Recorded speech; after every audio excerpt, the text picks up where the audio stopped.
Salam sejahtera bagi kita semuanya, Bapak Ibu yang dikasihi Tuhan.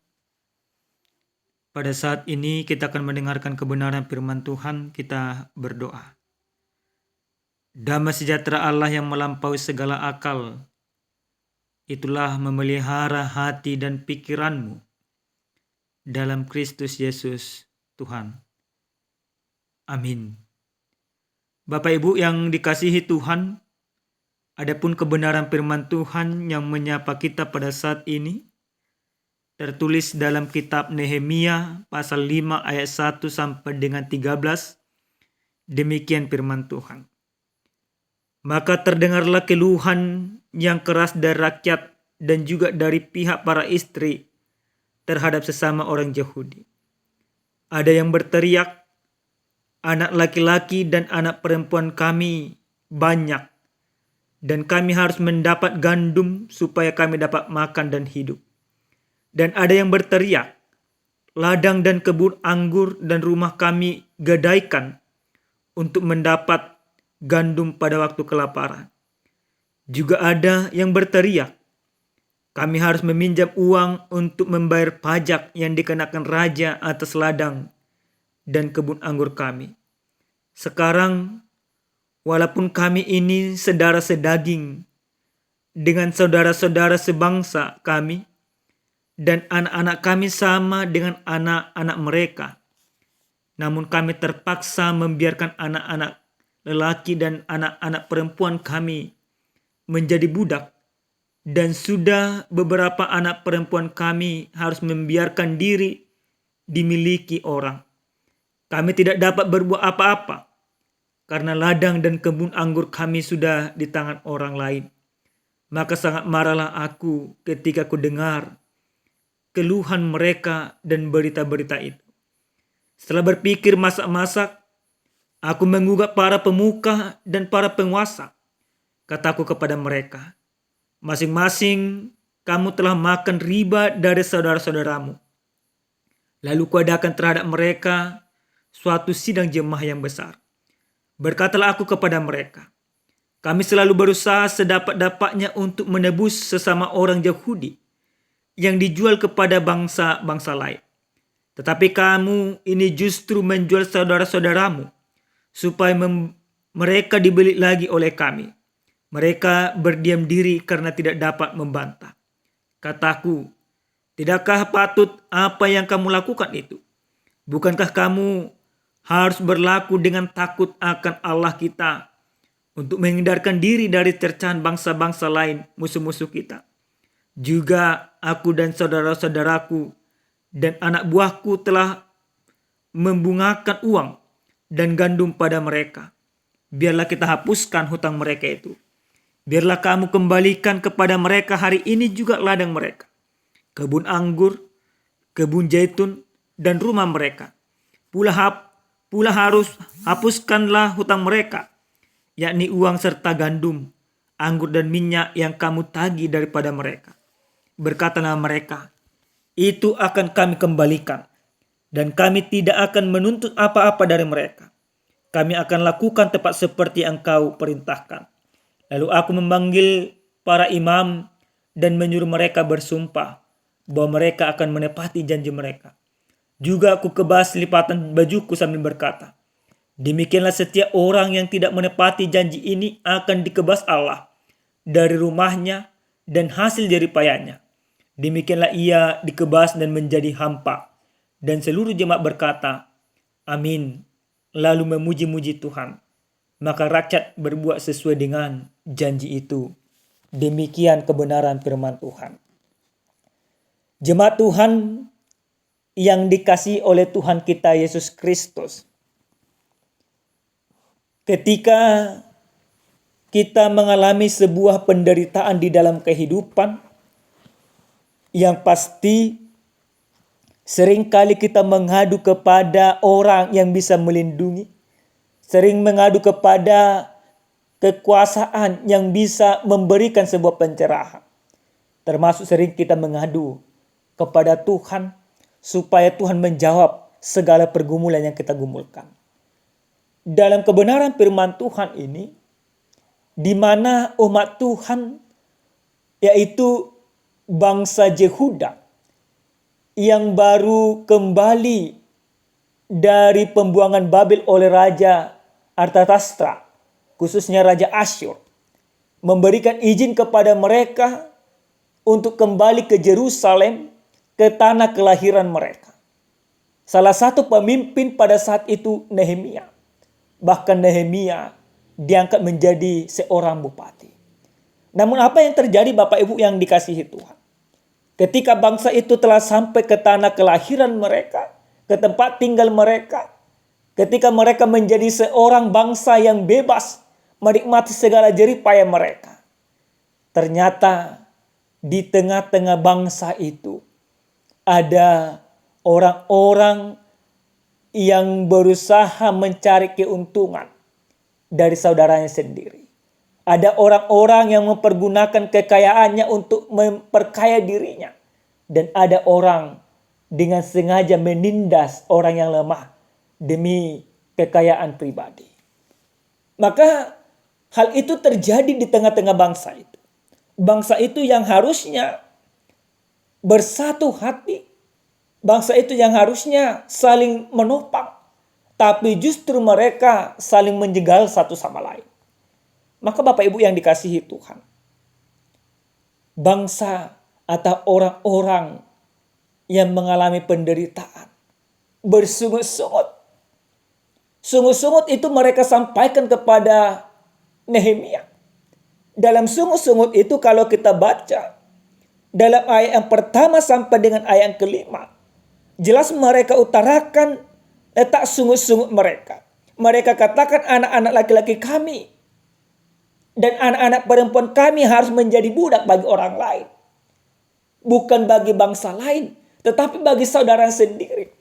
Saudara yang seharusnya mengayomi, saudara yang seharusnya membantu, saudara yang seharusnya menguatkan saudara yang lemah, tetapi justru semakin menindas saudara yang lemah. Nah, Bapak Ibu yang dikasihi Tuhan, aduan, tangisan, dan keluhan dari orang-orang yang tertindas ini sampai kepada Nehemia. Dengan hikmat daripada Tuhan, Nehemia mengumpulkan mereka. Nehemia memberikan rapat bersama. Nehemia mencari solusi untuk masalah yang mereka hadapi. Maka satu hal yang luar biasa yang dipertunjukkan oleh Nehemia. Nehemia mengingatkan akan karunia, akan kebebasan yang mereka lakukan dan akan perbuatan yang sudah dilakukan oleh Nehemia demi bangsa itu. Dalam ayat yang ke-7 jelas di sana dikatakan, setelah berpikir masa aku menggugat para pemuka dan para penguasa, kataku kepada mereka masing-masing, kamu telah makan riba dari saudara-saudaramu, lalu kuadakan terhadap mereka suatu sidang jemaah yang besar. Nehemia dengan tegas tanpa pilih bulu di dalam sidang itu menegur dan menasihati orang yang berlaku curang, yang menindas saudaranya. Bapak Ibu yang dikasihi Tuhan, sebagai seorang pemimpin yang bijaksana yang takut akan Tuhan, Nehemia mengambil sebuah inisiatif keputusan yang luar biasa. Maka nasihat daripada Nehemia di dalam kebenaran firman Tuhan ini, yaitu supaya saudara-saudara yang menindas saudaranya jangan lagi menindas. Yang merampas milik saudaranya itu supaya dikembalikan. Sebagaimana Tuhan sudah mengembalikan segala sesuatu kepada mereka, maka hal itu juga yang harus mereka lakukan. Artinya, patokan yang diberikan Nehemia dalam dialog bersama itu, yaitu patokan apa yang sudah mereka terima daripada Tuhan. Dan akhirnya Bapak Ibu yang Tuhan kasihi, rapat itu memutuskan sebuah keputusan yang bijak, di mana dengan hati yang legowo, orang-orang yang merampas milik saudaranya sebelumnya mengembalikan dengan hati yang ikhlas. Tapi Nehemia dalam perikop ini tetap menekankan bagaimana mereka dilihat oleh Tuhan. Maka ketika keputusan itu mereka langgar kembali, maka yang menjadi hakim bagi mereka adalah Tuhan. Nah, Bapak Ibu yang dikasihi oleh Tuhan kita Yesus Kristus, dalam tema khotbah kita pada saat ini dikatakan Allah menjawab setiap pergumulan. Apa yang boleh kita lihat dari kebenaran firman Tuhan ini? Yang pertama, kita melihat bagaimana orang yang tertindas di dalam kehidupan harus mengadu kepada Tuhan. Tentu konteks yang kita alami ada yang sama seperti yang dialami oleh orang-orang Yehuda, orang-orang umat Allah pada saat itu. Yaitu ada kita sekarang ini ditindas oleh saudara kita, dikekang oleh orang-orang lain, dan banyak riba yang bermain yang berusaha mengekang kita. Maka Bapak Ibu yang Tuhan kasihi, ketika kita menderita, ketika kita mengalami sebuah pergumulan, maka firman ini mau mengajarkan kepada kita, mari kita mengadu kepada Tuhan. Apapun keluhan kita, apapun permasalahan kita, apapun yang kita alami di dalam kehidupan, persoalan yang begitu berat di dalam hidup ini, maka satu hal yang pasti firman ini mau mengajak kita, mari kita menyampaikan segala pergumulan kita itu kepada Tuhan. Kita berserah sepenuhnya kepada Tuhan. Mungkin kita tidak punya kekuatan, tidak punya kuasa untuk melawan para penguasa-penguasa. Atau kita tidak punya kuasa untuk melepaskan diri dari setiap pergumulan. Tapi Allah yang kita sembah, Allah yang kita muliakan, Allah yang mengasihi kita di dalam Yesus Kristus, Dia punya kuasa yang luar biasa dan kuasanya melebihi kuasa yang ada di dunia ini. Maka mari kita mengadu kepada Tuhan yang mengasihi kita. Dan kita percaya setiap aduan kita pasti Tuhan dengar. Itu yang pertama. Yang kedua, Bapak Ibu yang Tuhan kasihi, lewat firman ini kita mau diperlihatkan bagaimana kasih Tuhan yang benar-benar nyata di dalam kehidupan kita. Jika umat Tuhan itu mengadu kepada Nehemia, Nehemia selaku manusia yang dipimpin oleh Tuhan mampu memberikan sesuatu solusi yang baik. Maka Tuhan yang kita sembah, Tuhan yang kita muliakan, jauh lebih daripada itu. Keputusan yang akan Tuhan berikan kepada kita tentu akan mendatangkan kebaikan, mendatangkan sukacita, mendatangkan damai sejahtera. Seperti keputusan yang dilakukan oleh Nehemia. Semua orang menerima satu sama lain. Maka kita juga harus percaya Bapak Ibu yang Tuhan kasihi. Ketika kita mengadu di dalam setiap pergumulan kita, maka yakini dan percayalah Tuhan akan memberikan solusi yang memberikan kedamaian dan damai sejahtera kepada kita. Yang intinya adalah mari kita mengadu kepada Tuhan. Banyak orang sekarang ini Bapak Ibu yang Tuhan kasihi, dia sudah bergumul di dalam kehidupan. Banyak tantangan yang dia rasakan. Tetapi dia masih mengandalkan kekuatan otot dan otaknya, bahkan kantongnya. Tapi dia tidak mengandalkan Tuhan. Tapi orang beriman di dalam kehidupan, dalam kebenaran firman Tuhan ini, diajak untuk mengadu kepada Tuhan dan percaya solusi dan jalan keluar yang akan Tuhan nyatakan kepada kita akan memberikan kedamaian dan akan memberikan sukacita bagi kita. Solusi yang Tuhan berikan melebihi dari apa yang kita pikirkan dan apa yang kita rencanakan. Yakinilah hal itu Bapak Ibu yang Tuhan kasihi. Yang ketiga, dari kebenaran firman Tuhan ini, kita mau melihat bahwa setiap permasalahan itu harus didiskusikan dengan baik. Mungkin Bapak Ibu yang Tuhan kasihi, kita punya persoalan dengan istri. Mungkin kita punya persoalan dengan suami.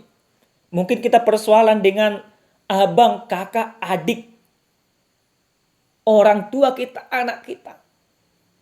Maka untuk menyelesaikan sebuah persoalan di tengah-tengah kehidupan, yang pertama sekali itu bangun dialog. Yang kedua, setelah kita membangun dialog, mari mencari solusi bersama. Bukan apa yang kupikirkan atau yang kukehendaki, tapi apa keputusan yang terbaik bagi kita. Nah, itu yang dilakukan oleh kebenaran firman Tuhan ini. Itu yang dilakukan oleh Nehemia. Dan ini menjadi sesuatu yang luar biasa bagi kita. Nehemia menjadi tolak ukur dalam menyelesaikan sebuah masalah di tengah-tengah persoalan, di tengah-tengah kehidupan.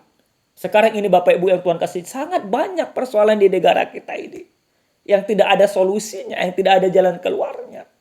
Bahkan terkadang masalah itu kita pergunakan untuk memojokkan orang lain, atau justru orang lain juga dipergunakan untuk memojokkan kita.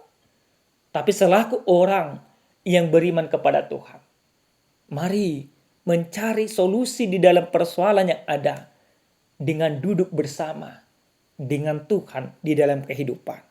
Amin. Kita berdoa. Terima kasih Tuhan kami, Tuhan yang maha baik, buat kebenaran firman-Mu yang sudah kami dengarkan pada saat ini.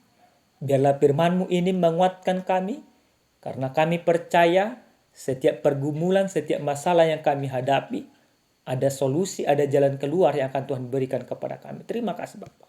Dalam nama Yesus, kami berdoa dan bersyukur kepada Tuhan. Amin. Shalom. Salam sehat, Tuhan memberkati kita semua.